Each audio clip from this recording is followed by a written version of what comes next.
ويريكم آياته فأي آيات الله تنكرون.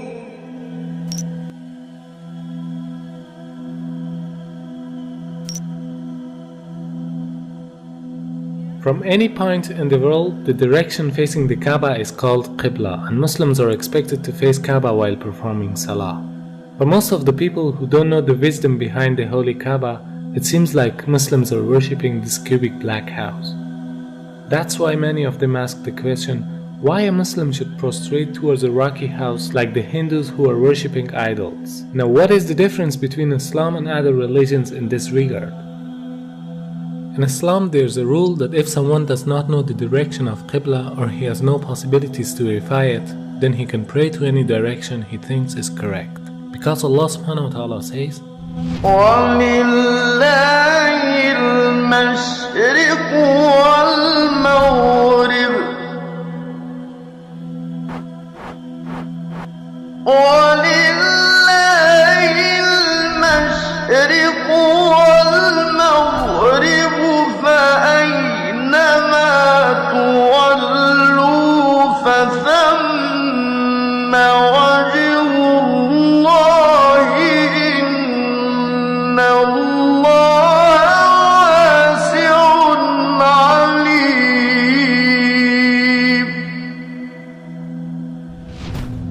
From this verse we can understand that the meaning of prostrating towards Kaaba is only to be united. Otherwise, everywhere is belonging to Allah subhanahu wa ta'ala.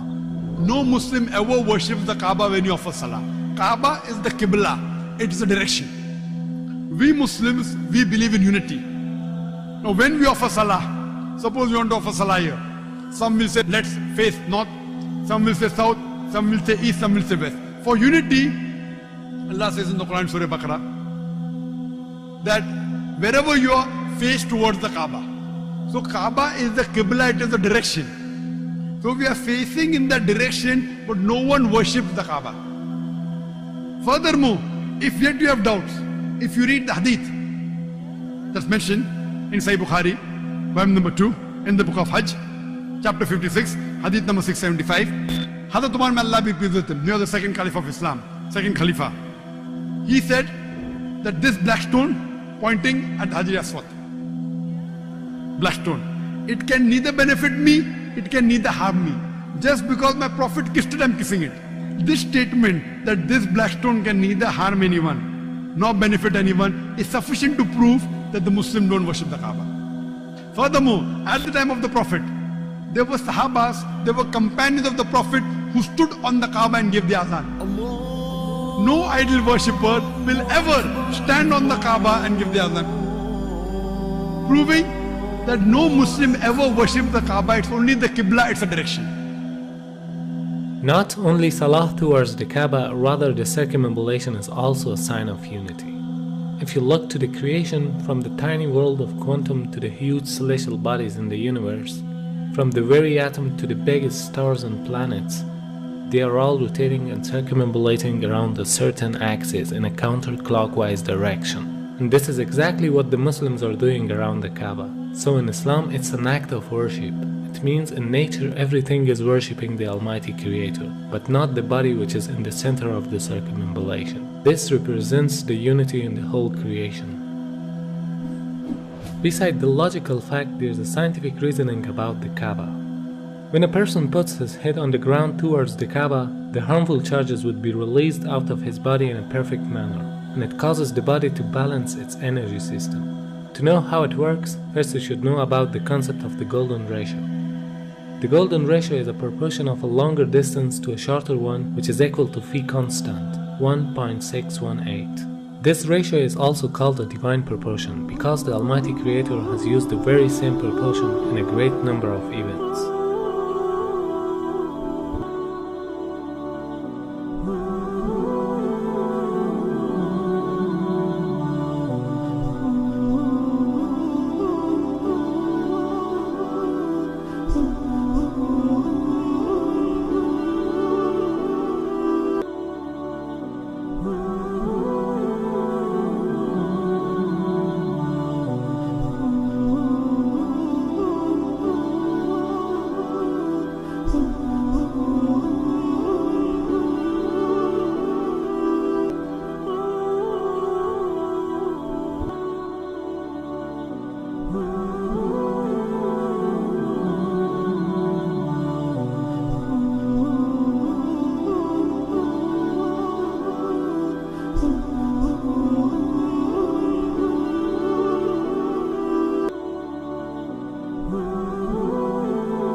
the golden mean in itself is an evidence of creation. If we apply this ratio on Earth, we'll find out that the golden point of the globe is the city of Mecca, whereas the golden point of Mecca is Holy Kaaba. So because it's the golden point of the globe, it is the strongest energetic field on Earth. فالمركزية جاءت واخد بالك في الاتجاه العلمي، بمعنى ايه؟ ان هم لما طلعوا في الفضاء وصوروا فلقوا الارض كرة معلقة ومظلمة، ولذلك حتى الراجل قال ايه؟ اجدها كرة مظلمة معلقة، من الذي علقها؟ هو يريد هو أرمسترونج. وكان كأنه يريد أن يقول بلسان الحال لا بلسان المقال الله الذي علقها. ووجدوا فيها شعاع يخرج من الأرض. كتبوه في الشبكة العنكبوتية في الإنترنت وخلوه على مدى 21 يوم ثم أخفوه. أخفوه لماذا؟ يعني الأمور تتبع يعني مقاصدها يعني إخفاؤه دعنا نقول إنه له دلالة مثلا، له دلالة كبيرة جدا. لسبب لأن هذا البيت العتيق، يعني هم لما جم ولقوا فيها شعاع، لما لقوا هذا الشعاع ابتدوا يركزوا الصورة فوجدوا إنه خارج من مكة، وبالتركيز وجدوا إنه خارج من الكعبة. For understanding how the golden mean provides an energetic field, you can take the example of the galaxies or planets, which emits the energy from the center point to the outer edges, just like a nuclear which balances the energy system with the electrons which are rotating around it. It means they are taking the negative energies and giving the positive energies for a balancing purpose. وبالتالي عندما تطوف أنت تشحن. معلش سبحان الله. أيوة هذه حقيقة. Now the investigations show that every day our body collects electromagnetic charges from its surrounding which are harmful for us. And these charges concentrate to the forehead, meaning the frontal lobe of the brain, which causes depression, headache, laziness, mental pressure, and even more dangerous problems. This forehead part of the brain is known as the frontal chakra, throughout which the body takes positive and negative energy.